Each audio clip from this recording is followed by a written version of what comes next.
AIDS కి మందు లేదు. నివారణ ఒక్కటే మార్గం. హెచ్ఐవి కారణంగా మరణాలు, కొత్త కేసులు భారీగా తగ్గుతున్నప్పటికీ ప్రపంచానికి ఎయిడ్స్ ముప్పు తొలగలేదు.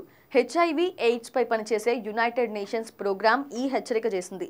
ప్రపంచవ్యాప్తంగా 3,99,00,000 మంది ప్రజలు ఎయిడ్స్తో జీవిస్తున్నారు. వారిలో దాదాపు సగం మంది ఆఫ్రికాలో, దక్షిణ, తూర్పు దేశాలకు చెందినవారు.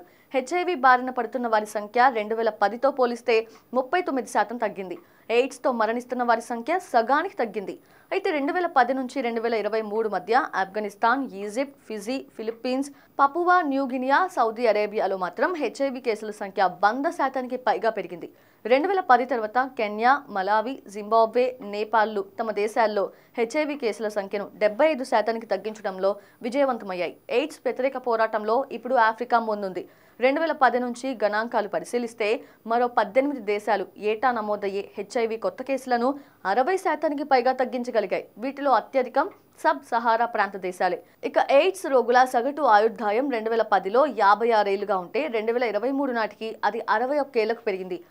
హెచ్ఐవి బాధితులకు చికిత్స అందుతూ ఉండడంతో వైరస్ నిర్మూలనకి, వ్యాప్తి నిరోధానికి అవకాశం ఏర్పడిందని యుఎన్ ఎయిడ్స్ తెలిపింది. సబ్ సహారన్ ఆఫ్రికా దేశాలు కాకుండా ప్రపంచంలోని మిగతా దేశాల్లో పరిస్థితి పెద్దగా మెరుగుపడడం లేదు.